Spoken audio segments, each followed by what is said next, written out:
Et on va alors, première chose avant de démarrer sur, ces sujets, est-ce que vous pouvez, messieurs, vous, présenter? Florian, à toi l'honneur. Yes, déjà merci pour l'invitation, hein. Je suis vraiment ravi de partager, ce moment, avec vous et tester ce nouveau format du coup. Donc pour me présenter rapidement, ça fait un peu plus de 15 ans que je suis dans la tech, j'ai commencé, en tant que développeur, ensuite, tech lead et avant d'évoluer, je dirais progressivement plus vers des rôles, de management, engineering manager, head of engineering, VP of engineering et donc rôles dans lesquels j'étais devenu de plus en plus, hands off, avec, l'essentiel de mon temps consacré à du management, de l'organisation et cetera et puis quand la vague, IA est arrivée, j'ai rapidement vu qu'on vivait un changement, suffisamment profond pour que, il me soit devenu important de comprendre, je dirais de l'intérieur. J'ai eu envie de revenir à quelque chose de beaucoup plus opérationnel, de remettre, les mains dans la technique, à construire des produits, à expérimenter, de me je dirais confronter directement, à ces nouveaux usages et c'est dans cette optique que j'avais rejoint l'année dernière, un product studio en tant que, CTO, mais du coup hands-on, avec pour le but d'être, exposé à une grande diversité de produits, d'équipes, de problématiques pour, je dirais prendre un max d'apprentissage et observer comment, l'IA pouvait transformer, concrètement la manière de construire des produits et de développer du logiciel. Et là, depuis quelques semaines, je me suis lancé, en freelance en proposant des services, justement autour de ces 2 grands axes, l'IA appliquée aux produits, comment concevoir des nouvelles expériences ou, faire évoluer des produits existants. Et puis le second, c'est, l'IA comme, levier, booster, du cycle de développement logiciel, pour aider, voilà, les équipes à gagner en efficacité, en vélocité, à travailler différemment. Et donc je partage un petit peu tout ça sur, tous ces retours terrain, sur mon blog et en fait, je suis ravi aujourd'hui de le faire, dans un on va dire, un autre format, une autre voie et puis voilà. Super, bah, merci beaucoup Florian. Et toi Adrien?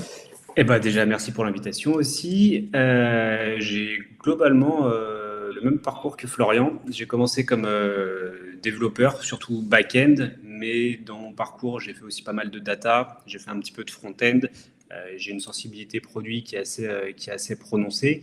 Et en 2020, j'ai pris la direction technique de Le Permis Libre, une auto-école en ligne qui est concurrente d'Ornicar, où j'ai eu la chance de traverser la période d'hypercroissance de l'entreprise et donc de passer d'une équipe technique de 3 personnes à une équipe que j'ai construite de 30 personnes. Suite à ça, en 2023, l'entreprise a fait une introduction en bourse et à la fin de l'année, un an après l'IPO, moi j'ai décidé de partir et de me lancer en freelance pour travailler comme CTO part-time avec une volonté qui était d'accompagner plusieurs entreprises, principalement des startups, pour me confronter à différentes organisations, à différentes façons de travailler ensemble, à différentes problématiques, différentes architectures. Je vois vraiment tous les rituels qu'on peut avoir, les méthodes de travail comme des outils à mettre dans une boîte et je voulais découvrir le plus d'outils possible pour savoir quand mieux les ressortir dans une entreprise.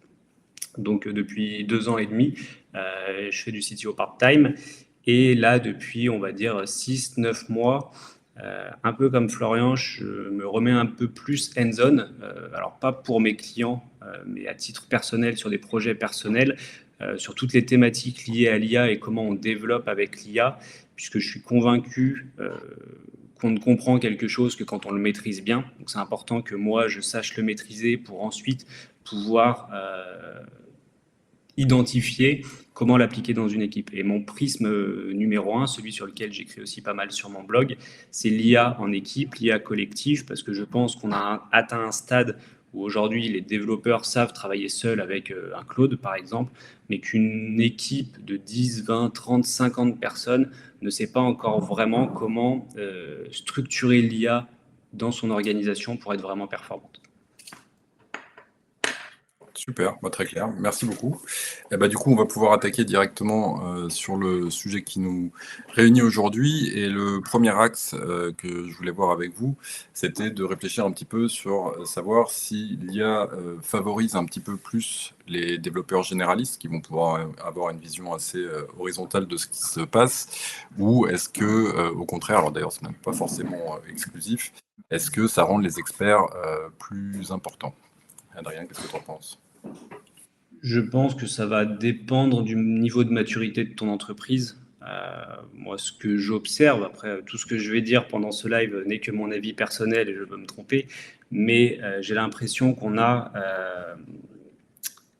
beaucoup de solopreneurs, beaucoup de développeurs qui arrivent à se lancer maintenant sur des projets beaucoup plus complexes seuls, parce que l'IA va les aider dans les domaines pour lesquels ils avaient peut-être moins de compétences et d'expertise. Si je prends mon cas très très personnel, je refais beaucoup plus de front-end depuis qu'on a l'IA.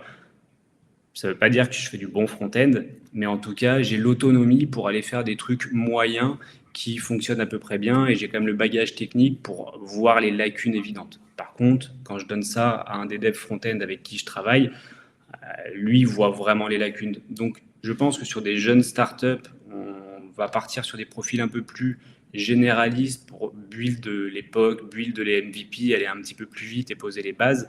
Par contre, dans des équipes un peu plus conséquentes où on va avoir 10, 20 personnes, à mon avis, on aura peut-être ce qui se fait dans certaines squads produits, des profils généralistes sur la production de features au quotidien pour délivrer vite. Par contre, on aura besoin de rôles experts quelque part dans l'entreprise pour faire la relecture, faire les choix d'architecture de toutes les fonctionnalités qui seront développées pour s'assurer que là, on construit un socle qui soit techniquement intéressant et techniquement scalable. Très clair. Florian, qu'est-ce que tu en dis? Ouais, je te rejoins. Pour des questions un peu différents, je dirais, un des gros changements, c'est surtout, le risque, il est plus pour les spécialistes, d'avoir un positionnement qui est voilà, trop focalisé. Et donc, quand je parle de spécialiste, ça peut être un spécialiste par layer, dire en fait, moi je suis développeur front-end, moi je suis développeur back-end, ou je dirais par stack technique. Voilà, je me positionne en tant que développeur JS ou .NET. Donc aujourd'hui, je pense que ce type de spécialisation, elle fait moins sens. Je pense que c'était déjà peut-être un mouvement latent avant l'IA, mais qui le devient encore plus aujourd'hui. Et donc oui, on va pousser vers des profils de plus en plus généralistes, tout simplement parce que l'accès à la connaissance est beaucoup plus rapide et beaucoup plus, on va dire,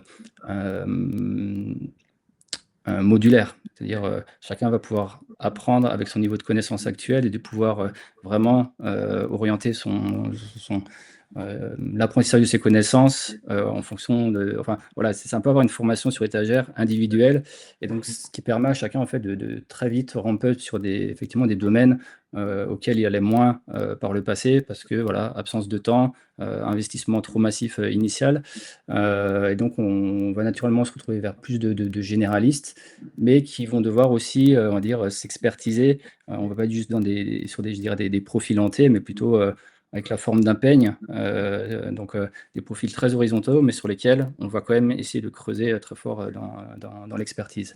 Et après, il y a aussi un aspect, quand on parle de généraliste, qui ne va pas uniquement s'arrêter sur la partie technique. On va commencer à avoir des généralistes, on va dire produits et tech. C'est aussi ça qui se dessine. Et pas uniquement, je dirais, de tech qui vont vers le produit, mais aussi l'inverse. Ouais, ok, très clair. On reviendra dans 3 questions justement sur cette relation tech et produit. On va avancer sur le sujet d'après. La question d'après qu'on avait mis en place, c'était est-ce que le développeur de demain est plutôt un orchestrateur ou garant justement d'une compréhension au niveau de l'entreprise? Florian, si tu veux démarrer. Ouais, je peux démarrer. Là, on nous demandait dans les liens de vos blogs, donc si tu peux mettre le tien pendant que Florian répond. Si je trouve comment répondre. Vas-y, Flo. Yes. Mets-le-moi dans le chat, je partagerai. Pour répondre à la question, alors je ne sais pas si c'est un ou l'autre. Enfin, je pense qu'il y a plusieurs voies qui sont possibles. Enfin, qui deviennent possibles, plusieurs orientations. Bon, le terme d'orchestrateur, j'ai toujours un petit peu de mal avec parce qu'on a un peu du mal à définir ce qu'il y a derrière exactement.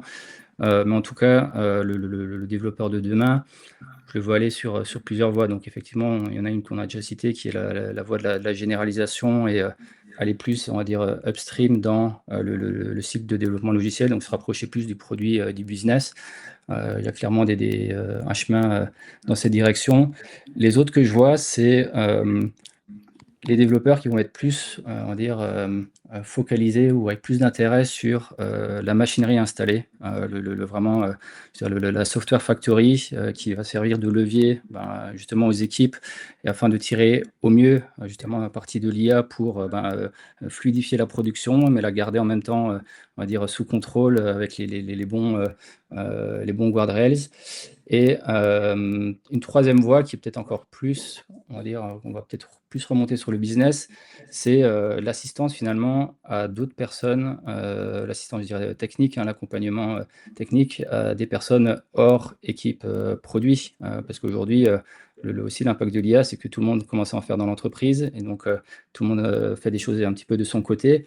Et aujourd'hui, je trouve qu'il y a une réelle valeur, un véritable levier pour des développeurs d'aller accompagner ces personnes pour qu'ils comprennent encore mieux la technique, ce qui est produit, et je dirais les mettre sur le bon chemin, plutôt que de prendre une approche où dire non, mais en fait, toi ne touche pas au code, c'est pas ton métier, laisse-moi faire. Donc, il faut vraiment, je dirais, tirer parti de son expertise, sa connaissance ce métier pour encore faire effet de levier sur toute l'organisation. Donc, c'est au moins 3 chemins que je vois possibles aujourd'hui.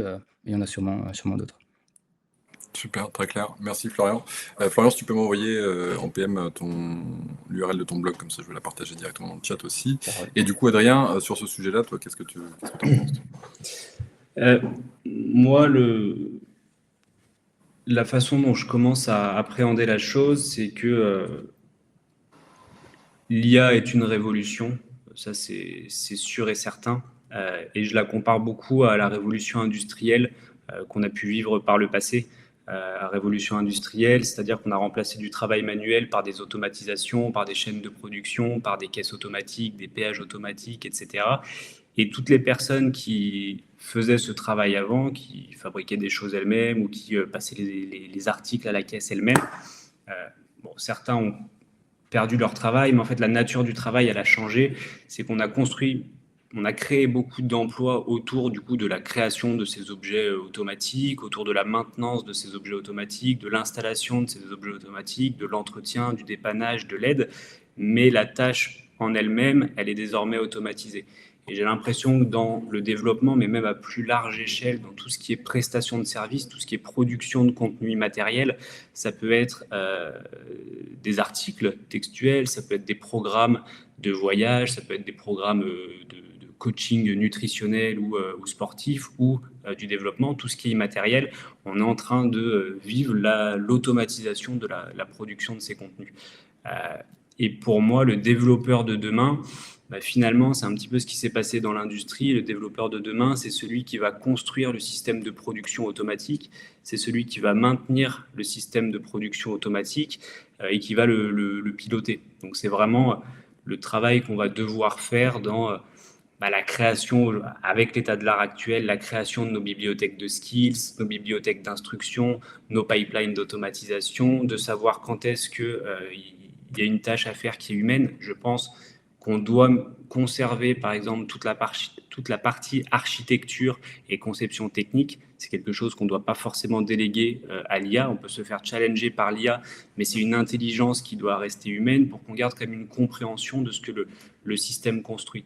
Par contre, le livrable d'aujourd'hui, qui est le code, qu'il soit compilé ou transpilé, peu importe, mais qui est le code écrit, a de moins en moins de valeur, et peut-être que demain, finalement, c'est pas si grave si on sait plus lire le code ou comprendre ce qu'il y a dans le code. Quelque chose que j'ai pas encore vraiment verbalisé, mais que je commence à penser depuis quelques semaines, et ça m'a marqué sur une conférence où j'étais hier. Je me demande si le code d'aujourd'hui, qui est plutôt haut niveau, n'est pas en train de devenir ce que le code d'hier bas niveau est devenu. Aujourd'hui, moi j'ai grandi et je me suis formé à une époque où on faisait déjà plus d'assembleurs, et ça ne m'a pas empêché de faire une carrière d'architecte et de développeur sans pour autant maîtriser l'assembleur. Et je me demande dans quelle mesure le développeur de demain, il n'est pas capable d'avoir une carrière de développeur avec une légitimité de développeur sans pour autant savoir écrire du code lui-même. parce que son travail sera plutôt de construire le système qui écrit le code. Ouais, complètement. Petite question subsidiaire, du coup, est-ce que vous vous êtes amusé à louer de la mémoire à la main dans vos expériences professionnelles passées lointaines? Bon, pas depuis que j'ai quitté ma formation il y a 15 ans. Ouais. Et toi, Florian? Même réponse. Ouais, je me doute. Ouais. Donc c'est vrai qu'il y a un peu cette notion de la couche d'abstraction aussi qui viennent se superposer les unes aux autres, et la question vraiment de la pertinence de continuer à maîtriser celle du dessous, même si je sais que ça peut faire hurler certains, mais très bien.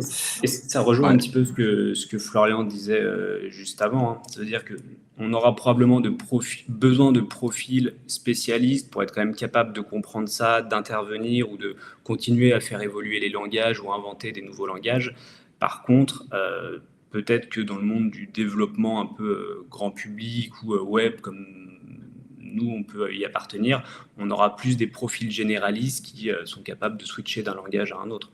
Moi, je vois sur les 9 derniers mois, je ne sais pas faire de Ruby.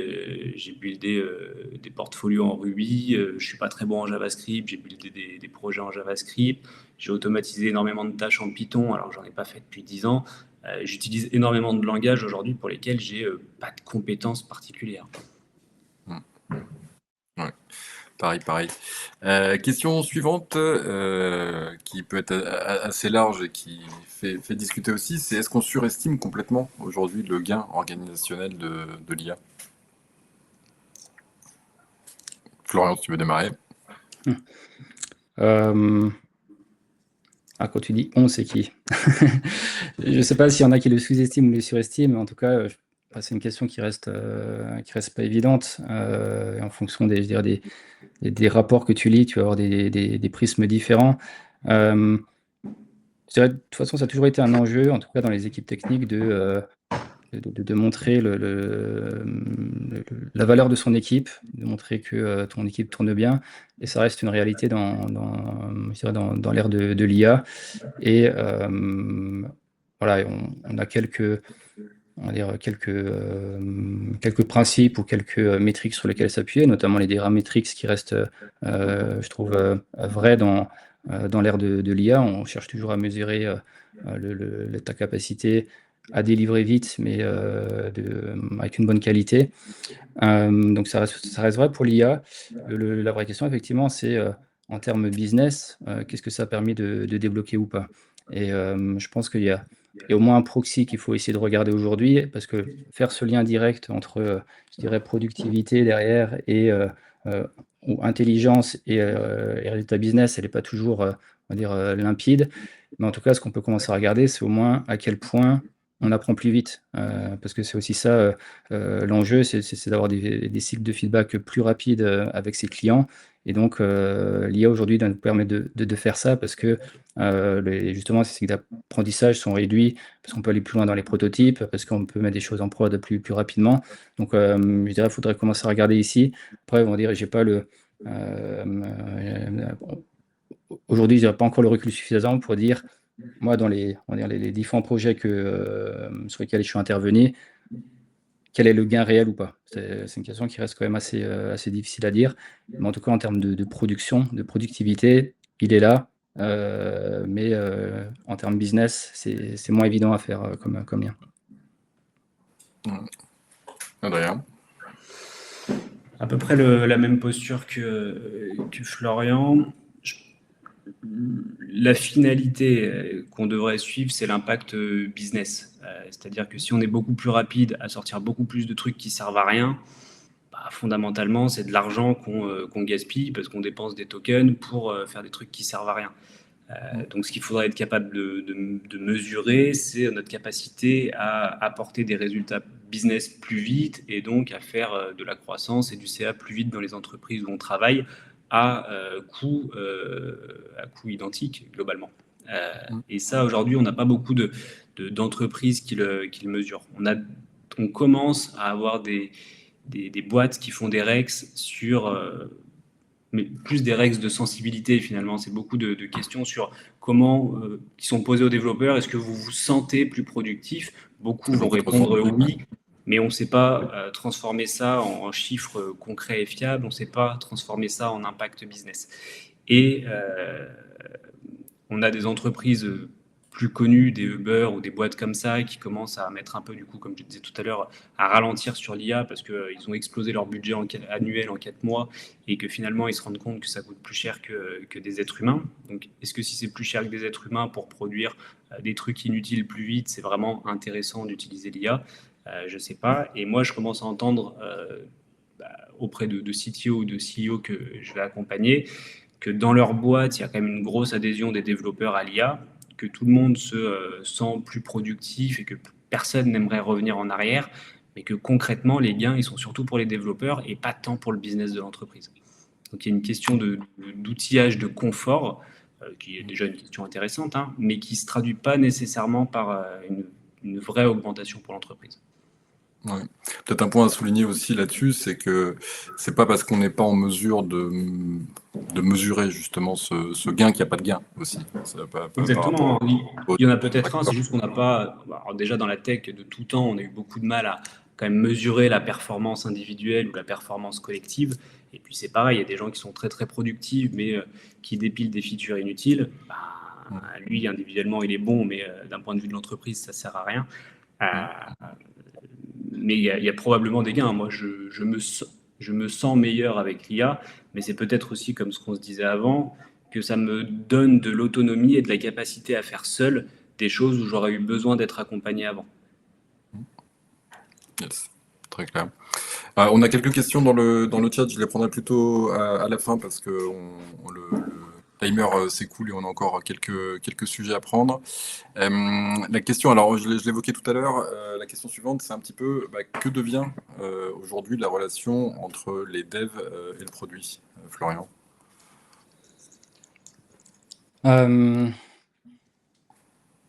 Je dirais que quand elle était fluide, elle le devient encore plus, et quand elle était moins, elle devient peut-être plus critique.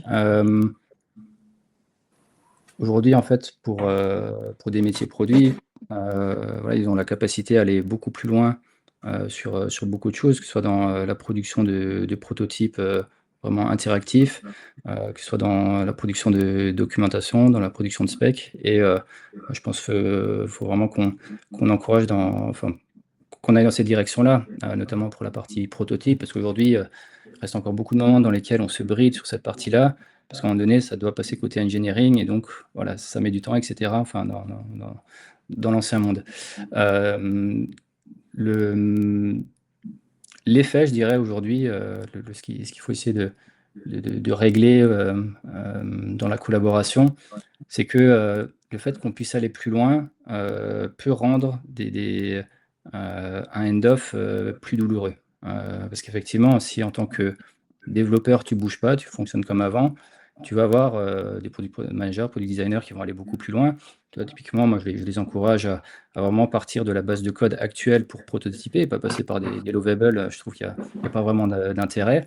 Par contre, du coup, effectivement, ils vont s'arrêter à une partie de prototyping avec du code qui n'est pas forcément industrialisé, qui n'est pas dans les bonnes normes.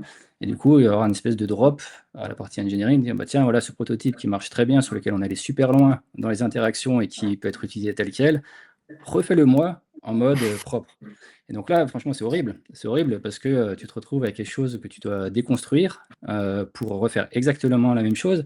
Et donc, tu n'as même plus, on va dire, cette valorisation de rendre quelque chose de statique en mode dynamique. Et tu relis juste un truc qui fonctionne finalement comme avant, où personne n'a vu la différence. Donc ça, ce type de collaboration, je pense qu'il faut plutôt essayer de l'éviter. Et donc, il n'y a pas, je pense, 50 solutions pour le résoudre.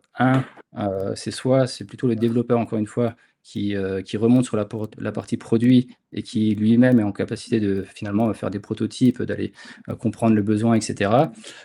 Soit faire le contraire, c'est-à-dire plutôt accompagner le product manager à aller vers du code qui est directement exploitable, propre, justement en mettant derrière les guardrails, en allant passant du temps à former aussi les autres métiers on va dire aux bonnes pratiques de développement, et donc vraiment éviter qu'il y ait une partie end-off au milieu. Donc ça, c'est on va dire des choses que j'ai pu voir, et effectivement, de manière générale, le gros risque, c'est C'est d'avoir des métiers qui vont très loin et de créer un moment de hand-off qui peut être assez douloureux et parfois qui, entre guillemets, rogne sur ce qu'on avait l'habitude de faire. Donc, c'est une forme je sais D'invasion. pas comment. Non, pas d'invasion, mais en tout cas, on nous enlève, entre guillemets, une partie de la valeur qu'on apportait. Donc, faut arriver à la trouver autrement. Et c'est parfaitement logique, hein. Je veux dire, on peut faire la réflexion dans le chemin inverse, c'est-à-dire en tant que développeur, aujourd'hui aussi, on a les capacités de faire plus de choses, d'aller dans des métiers qu'on connaît moins. Et donc, voilà, je pense qu'il faut tous qu'on s'entraide par rapport à ça et qu'on arrive à trouver ces nouveaux modes de collaboration où chacun arrive à s'y retrouver. Ok. Et Adrien, toi, qu'est-ce que tu en penses?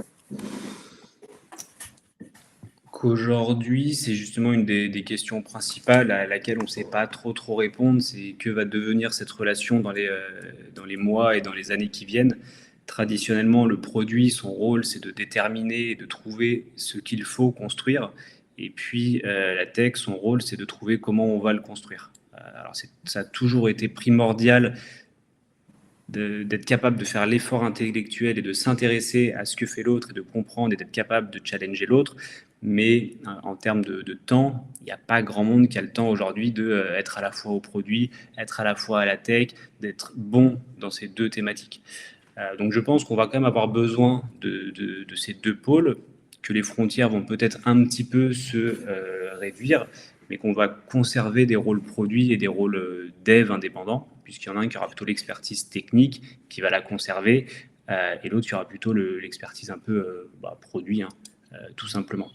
Là où je vois peut-être plutôt des fusions, ça va être sur des rôles un peu plus similaires. Donc, comme on le disait tout à l'heure, des rôles de dev back qui vont peut-être plus devenir dev généraliste ou front-end qui vont être plus généralistes. Donc, plutôt un développeur polyvalent sur la partie tech.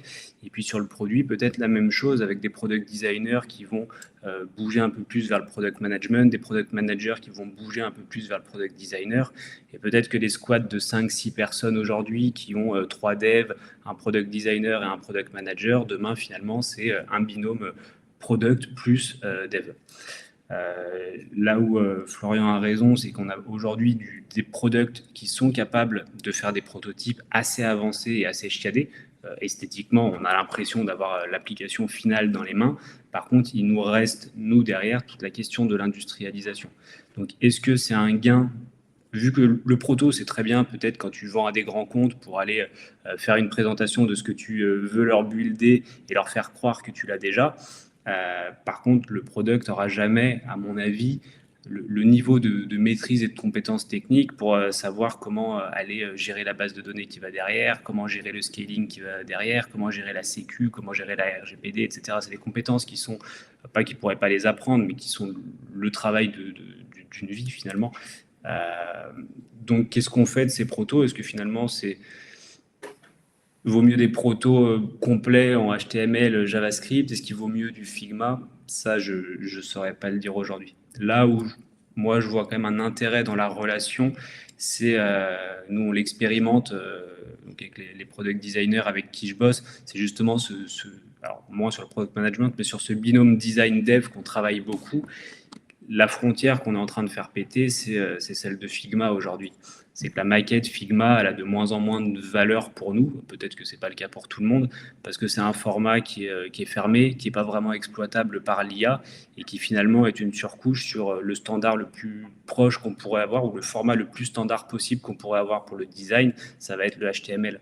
Donc nous, aujourd'hui, nos designers, ils produisent de plus en plus finalement des design systems directement au format HTML avec des récaps Markdown qui en fait finissent immédiatement dans le contexte et les instructions des harness.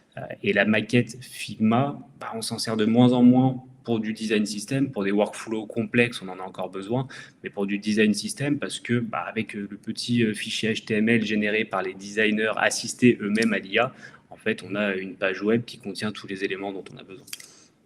Ouais, tout à fait. Je rebondirai là-dessus en mentionnant Cloud Design, que j'ai testé personnellement pour tout le front de la communauté de la WizAI, et enfin, c'est vrai que c'est assez impressionnant ce que ça fournit, et avec cette idée effectivement d'avoir en output, en livrable, un espèce d'HTML assez complet, du design system que que tu balances tout simplement à Claude Code qui, lui, derrière, retrouve ses petits très facilement et arrive à enclencher là-dessus. Très bien pour ce point-là. J'aurais bien creusé un petit peu, mais on a encore quelques autres sujets. Je voudrais qu'on avance un petit peu. Alors, ceci est assez intéressant cette question. Est-ce que l'IA est en train de créer la plus grosse vague de dette technique de l'histoire du logiciel? Elle est un peu pushy aussi. Hein. Il faut que les gens soient réveillés à 12h40 quand il fait 38 dehors. Donc on y va, on sort un petit peu les gros sabots. Et par rapport à ça, quand on en avait discuté, vous m'aviez mentionné un autre terme. Quel était-il, cet autre terme que celui de la dette technique? Je te laisse commencer si tu veux, Adrien, cette fois-ci. Ah, ok. comme tu veux. Vas-y, j'y vais. Pour la question sur la dette technique, je ne pense pas que l'IA produise la plus grosse vague de dette technique de l'histoire du logiciel, pour une raison toute simple, c'est qu'il y a beaucoup d'êtres humains qui faisaient beaucoup de merde depuis le tout début du logiciel. Alors, on n'a pas attendu d'avoir de l'IA pour faire des projets de merde, pour prendre des raccourcis, pour être incompétent aussi. Donc je ne pense pas que l'IA va changer ça. Par contre, ce qui se crée pour moi, et c'est le terme dont on avait parlé, Greg, c'est la dette de compréhension, la comprehension debt. C'est que avant l'IA, le schéma recommandé d'une feature, c'était quand même de prendre du temps pour la concevoir, faire des jolis petits schémas sur un joli tableau blanc. Alors moi je suis un peu vieux jeu, j'aime bien le tableau blanc, mais modéliser sa base de données, essayer d'identifier ses endpoints, essayer de déterminer ses classes, etc. On prenait du temps pour comprendre ce qu'on allait construire ensuite. Ensuite, on faisait le développement et donc on mettait vraiment le nez dedans. C'est un peu comme quand on écrivait soi-même une rédaction ou quelque chose comme ça. On avait la mémoire qui se créait en pratiquant, en faisant soi-même le travail. Aujourd'hui, on envoie une spec fonctionnelle à une IA et l'IA va faire l'implémentation toute seule. Donc on n'a pas eu le travail cognitif de réfléchir à comment on allait l'implémenter. On n'a pas eu le travail un peu pratique de l'implémenter soi-même et du coup l'apprentissage qui vient avec. Et donc on se retrouve finalement avec un système qu'on ne connaît pas. Et c'est pour ça que je pense qu'on n'a pas plus de dette technique qu'avant, parce qu'avant, n'importe quel développeur qui rentre dans un logiciel développé par quelqu'un d'autre, il ne le connaît pas. Et aujourd'hui, c'est un peu toujours pareil, un développeur qui rentre dans un logiciel développé par l'IA, il ne le connaît pas plus qu'avant. Donc on n'a pas forcément plus de dette technique, par contre on a cette dette de compréhension qui se crée, c'est qu'avant il y avait quand même beaucoup de développeurs qui créent des logiciels et maintenant c'est beaucoup d'IA qui les créent, donc moins de développeurs qui ont la connaissance de ce qui est écrit. Et ça, je ne sais pas encore me positionner sur ce que j'en pense. Je me dis qu'il faut en fait, si on repart de ce qu'on s'est dit tout à l'heure, que le code en tant que tel n'a plus de valeur, ça devient finalement demain juste un truc packagé comme un binaire, on ne sait pas ce qu'il y a dedans. Est-ce que c'est vraiment important pour le développeur de demain de ne plus savoir ce qu'il y a dans le code? Je ne sais pas. Par contre, ce qui me semble encore important, c'est de garder la main et de ne pas la laisser à l'IA sur toute la phase de spec technique. Donc, on fait les specs produits nous, les specs fonctionnels nous, on détermine l'implémentation qu'on va en avoir, au moins sur les couches d'archi, sur les modèles de base de données, sur les éléments vraiment structurants et qui vont définir la capacité à respecter la sécu, la scalabilité, les perfs, etc. Mais de laisser l'IA uniquement sur la couche qui a le moins de valeur ajoutée aujourd'hui, qui est de rédiger le code. On n'a pas de valeur ajoutée à taper des caractères sur notre clavier. Par contre, on a une valeur ajoutée à réfléchir à ce qui devrait être produit. Yes, très clair. Florian? Ouais. Je voyais un commentaire sur lequel je suis totalement aligné, hein, qui est que c'est aussi ce que tu disais, Adrien, c'est le responsable de la dette technique, c'est avant tout celui qui l'écrit. Donc aujourd'hui, il y a des fondations théoriques qui restent vraies et qu'on doit utiliser. Et le deuxième aspect, c'est que il y a toujours eu deux types de dette technique, je dirais. Il y a celle qui est désirée et il y a celle qui est non désirée. Donc là, on parlait plutôt de celle qui est non désirée. Celle qui est désirée, c'est les raccourcis qu'on a envie de faire pour aller plus vite. Il reste vrai, mais en fait, ce qu'il faut comprendre, c'est qu'il y a quand même une phase l'IA, c'est une phase d'accélération massive sur la production de son logiciel, c'est-à-dire les problèmes qu'on avait l'habitude de rencontrer après quelques mois, après quelques années, aujourd'hui arrivent après quelques semaines.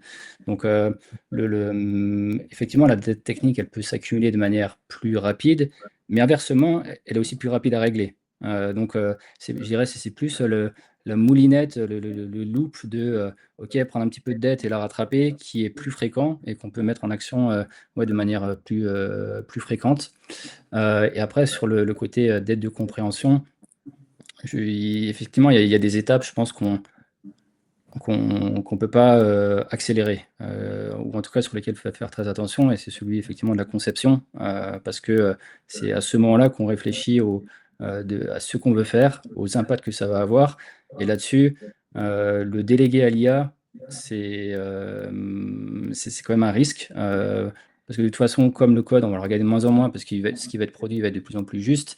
Le point de contrôle initial, c'est de pouvoir cadrer ce qu'on va faire, et on doit rester maître de son système finalement. C'est pas maître de son code, c'est plutôt maître de son système. Et celui-là, il arrive au moment de la conception. Et donc, tu es obligé de garder un savoir de comment s'architecture son système, comment les différents composants au niveau s'orchestrent.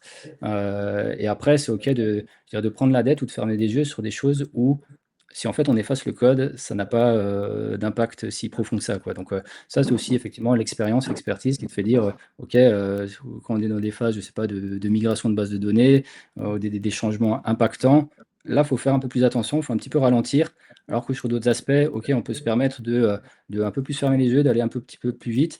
Et ça, oui, il faut une forme de jugement, d'expérience pour arriver à le faire, ouais. Ouais. Alors moi, ce qui m'amusait un petit peu avec cette notion et ce principe-là, c'est qu'à ma petite échelle, il m'arrive, alors pas régulièrement, mais ça m'arrive quand même, d'avoir besoin d'une fonctionnalité sur un produit sur lequel je bosse, d'aller demander à Claude de s'en occuper et qu'il me réponde, bah, c'est déjà fait en fait. Tu l'as fait il y a 10 jours, tu l'as fait il y a 2 semaines, sauf que en fait, j'avais juste oublié. Donc voilà, c'est vrai qu'il y a cette notion un petit peu de cette mémoire des fonctionnalités du produit qui peut se poser aussi. Alors, avant-dernier petit chapitre, est-ce qu'on assiste à une propagande productiviste? On est quand même pas mal poussé sur ces choses-là avec plein de sujets, de la consommation de tokens, machin, etc. Est-ce que tu as 15 agents qui bossent pendant que tu dors? Non, tu n'as pas 15 agents qui bossent pendant que tu dors, mais tu n'as pas de Rolex non plus, mais qu'est-ce que tu fous de ta vie? C'est un petit peu la version un peu exagérée de la chose, mais qu'est-ce que vous en pensez, Adrien? C'est pareil, moi je suis un peu biaisé parce que je passe beaucoup de temps sur LinkedIn. Donc sur LinkedIn, il y a tous les gens comme moi qui essayent de faire leur promo. Et donc aujourd'hui, si tu fais pas un peu du FOMO sur l'IA, t'as raté ton LinkedIn. Là encore, il y a plusieurs niveaux de lecture. Il y a tout un monde un peu solopreneur, start-upper, qui est vraiment dans le productivisme. Et puis tu as le monde des scale-up, des ETI et puis des grands comptes qui, eux, l'IA, ils vont très progressivement. Pardon. Donc il y a une vraie propagande, enfin il y a une propagande et il y a un FOMO actuel. Je pense qu'il faut là encore garder un peu de recul. Moi, mon point de vue, c'est qu'on est encore dans le Far West de l'IA. En 5 ans, les méthodes de travail autour de l'IA, elles ont déjà changé 4 ou 5 fois pour les développeurs. Donc on ne sait pas ce qui nous attend dans les 1 an ou 2 ans à venir. Et puis on en revient à la question de tout à l'heure. Est-ce que parce qu'on peut builder vite, tout mérite d'être buildé vite? On a aussi besoin, on est des êtres humains, on a aussi besoin de se reposer.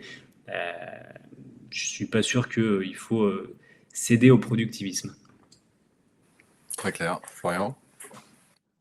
Moi, je pense qu'il y a une forme effectivement de productivisme poussé par les acteurs qui voient leurs intérêts, que ce soit en termes d'inférence, de fonds de VC, etc. Donc oui, il est visible effectivement, surtout sur les réseaux sociaux, dans les sphères tech, on va dire les plus à jour. Je trouve que c'est OK de s'attendre à plus de productivité. Là où je suis moins à l'aise, c'est la course, effectivement, les classements, les leaderboards qui sont en train de se mettre en place.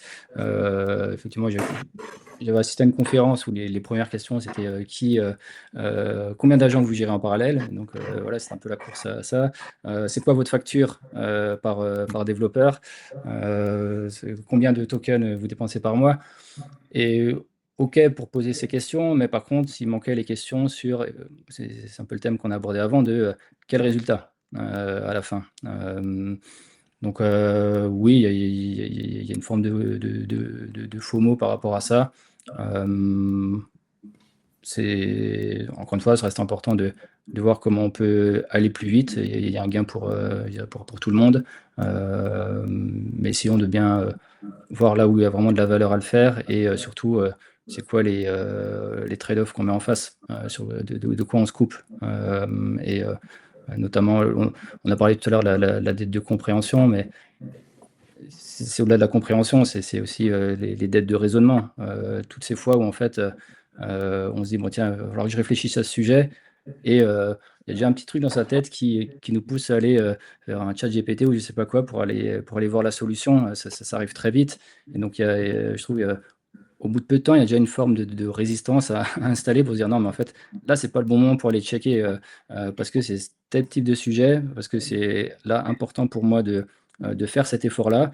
Alors que d'autres sujets où c'est, on va dire, de la connaissance générale, oui, va le chercher, mais on voit déjà, ouais, effectivement, les effets de l'IA sur notre capacité à raisonner. Et je trouve que c'est déjà, ouais, un beau challenge à résoudre, de dire, OK, je ferme tout et puis je me remets dans un mode que j'ai connu il y a pas si peu de temps, de passer du temps on dirait à rencontrer des murs, ne pas avoir forcément quelqu'un en face pour débattre, etc.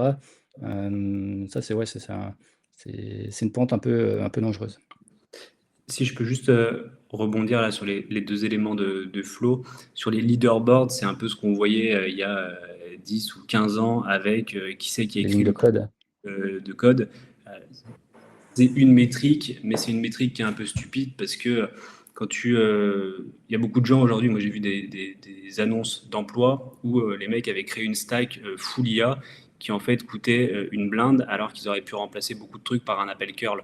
Et la course à l'usage de l'IA fait qu'on met beaucoup de probabilisme là où hier on faisait des trucs très simples, déterministes et qui fonctionnaient très bien à coût réduit. Ça empêche de se poser la question de comment on optimise aussi ces coûts d'usage de l'IA. Moi, en ce moment, je build non-stop avec Claude et je tourne sur un abonnement à 20 $ par mois. Donc la question, c'est comment on... Alors, probablement que je pourrais en faire plus avec 40 ou 80 balles par mois, mais j'ai du mal à comprendre où partent les usages des personnes qui mettent 3000 balles par mois, 4000 balles par mois dans de l'IA, quand un abonnement de 20 à 20 balles fait très bien le taf. Donc je trouve que cette course à la métrique IA pure et dure ou à la dépense, elle est complètement stupide et contre-productive. Et ensuite, l'autre sujet qui est vraiment plus inquiétant et dont parlait Flo, c'est un peu le déclin cognitif qu'on peut anticiper. Moi, je prends beaucoup mon cas personnel pour exemple, mais depuis qu'on a les smartphones, déjà, je retiens plus une seule date. Enfin, je veux dire, si c'est pas dans mon agenda, ça n'existe pas. Je me rappelle de plus d'aucun anniversaire à part celui de ma femme et de ma fille, là où ma grand-mère est capable de te sortir les anniversaires de tout le monde et les fêtes de tout le monde. Je connais plus aucun numéro de téléphone par cœur. Je suis plus capable de lire un article de presse sans faire une grosse diagonale.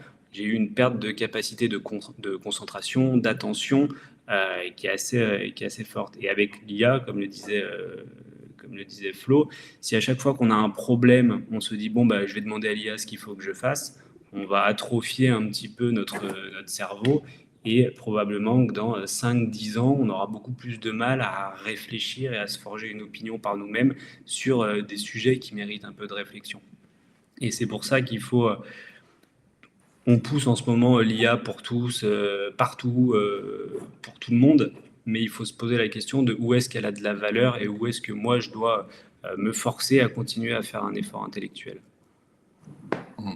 Très bon point. Alors, si tu as des petits soucis de concentration, je te recommande 1 heure de TikTok par jour. Tu vas voir, c'est incroyable. Ton cerveau va fondre à la vitesse de la lumière. C'est absolument Tu vois, moi j'ai désinstallé tout réseaux sociaux, tout vecteur de short, de réel, etc. Parce que je sais que si je me mets dessus, j'ai 4 heures de ma journée qui disparaissent en un claquement de doigts, quoi. Aspiration du cerveau. Il n'y a même pas besoin qu'il fasse 38 dehors pour que ça fonde de l'intérieur. Un écran, du scroll, c'est quand même, Ouais. quand même pas mal. Bah, en fait, je trouve qu'il y a une autre forme de dérive qui est très proche de celle-ci. Donc on parlait voilà, des réseaux sociaux, on scroll, et on va dire on cherche notre dose de dopamine. Il arrive un peu la même chose, je dirais, justement, quand on développe des choses. Je pense qu'on a tous eu cet effet où tiens, maintenant, ça me prend peut-être une demi-heure, 1 heure pour développer une fonctionnalité quand même assez costaud. Et je dirais le circuit de récompense est activé beaucoup plus fréquemment. Et du coup, ça nous encourage encore plus à aller chercher la prochaine feature, le prochain truc. Et je me rends compte qu'avec le temps, je suis resté quand même dans un petit peu cette dynamique de toujours aller chercher la prochaine, parce que en fait, le circuit de récompense, il est activé de manière beaucoup plus forte. Et je me retrouve parfois à avoir du mal un petit peu à arrêter là-dedans. Dire non, mais là, sors de ce schéma-là, même s'il est, il est agréable, parce qu'en fait, tu sens que tu commences à être un peu le hamster qui tourne dans sa roue, quoi. Ouais, ouais, tu m'étonnes. Alors, il nous reste un dernier point, on est à la bourre, mais on va y aller quand même, que j'ai formulé avec une question beaucoup trop longue en soi, mais qui était surtout la question des juniors, en fait.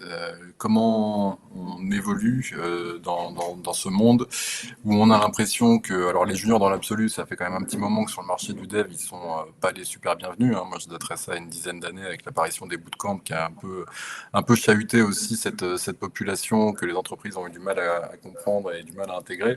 Mais là, aujourd'hui, la définition que beaucoup donnent des agents IA ou de ce que l'IA peut nous apporter en tant que développeur, c'est souvent défini en mode, bah, c'est comme si j'avais un junior avec moi.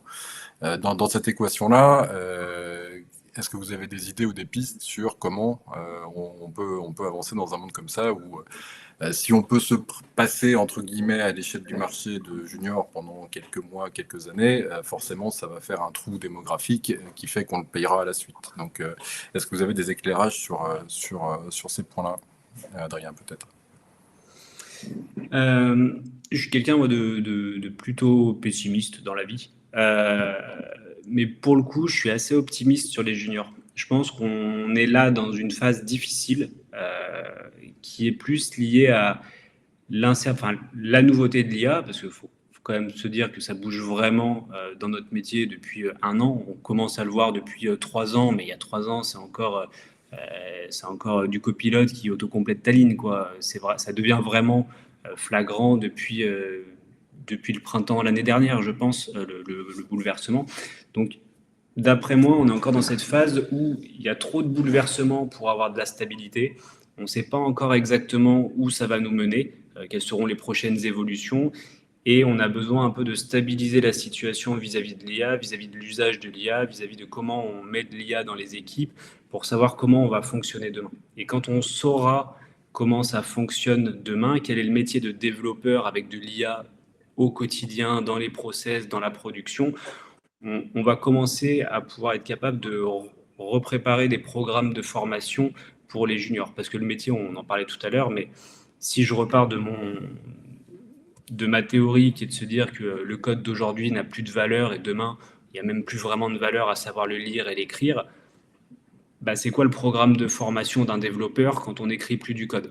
Et ça, aujourd'hui, on ne sait pas le dire. En tout cas, moi, je ne sais pas le dire. Les écoles ne savent pas le dire. Et on a besoin de reconstruire ce programme de formation comme nous, à notre époque, on nous a appris à coder sans passer par la case carte perforée, assembleur, etc. Donc, je pense que ce qui est un peu moche, c'est que là, on est dans la période de Far West de l'IA. Donc, on a peut-être 5 ans de merde pour les juniors où ça va être un trou parce qu'effectivement, les seniors peuvent faire le travail d'un junior. Mais que quand on aura plus de stabilité, on va reprendre des parcours de formation. Et je fais confiance quand même à la cupidité économique des entreprises pour se dire qu'une fois que la situation est stable, qu'on sait faire une tâche productive avec un senior assisté par l'IA, bah, peut-être que ça peut devenir rentable de réussir à faire la même tâche par un junior avec de l'IA. Et donc je pense qu'on verra à nouveau un essor des juniors, mais dans 5 ou 8 ans peut-être. Bon courage à vous les juniors. Florian, qu'est-ce que tu en penses?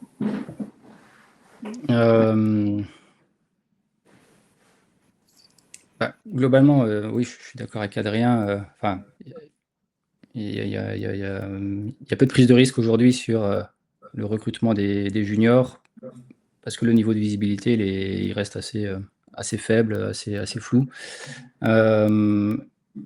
Je pense que le problème, c'est enfin, la façon dont je le vois, c'est que ça risque de rester flou, peut-être de manière indéterminée. Enfin, on a quand même une phase d'accélération incroyable avec l'IA, où on commence à justement voir les effets composés de ses premières utilisations il y a 2-3 ans. Et donc, aujourd'hui, pour l'instant, j'ai peu de croyances sur, on va dire, une stabilisation des méthodes de travail, de comment on va les faire, parce qu'on est on est rentré dans un cycle d'innovation assez constant, assez fort. Et donc, attendre pour recruter des juniors me paraît être assez risqué, parce qu'effectivement, ce sont les seniors de demain. Et je pense qu'aujourd'hui, notamment voilà, avec l'usage de l'IA, tu peux recruter un junior qui va être en capacité de faire du travail déjà d'excellente qualité. En fait, le niveau général va augmenter tout simplement. Ça va être ça la réalité. Et donc, on va plus recruter des juniors dans la même optique qu'on le fait aujourd'hui, c'est-à-dire, tiens, je vais le recruter et puis en fait, je vais commencer à faire travailler sur des petits bugs, etc. Parce que concrètement, c'est pas ce qu'il va faire. C'est des choses qui finalement que plus personne va faire, que la machine va faire. Donc, ils vont déjà être recrutés avec un niveau d'attente supérieur. Et ce qui va se passer, c'est que les notions de système design, d'architecture, vont être demandées de plus en plus tôt, parce que c'est ça, au fait, le niveau auquel aujourd'hui on est en train de mettre la barre et qui va devenir un peu le standard à la sortie des études. Donc oui, il y a un renouvellement à avoir au niveau des parcours de formation, mais par nature, ils vont toujours être un petit peu un train de retard. C'est difficile de matcher exactement au marché. Il y a forcément à chaque fois un écart. Donc ça, je dirais, il n'y a rien de vraiment nouveau là-dessus.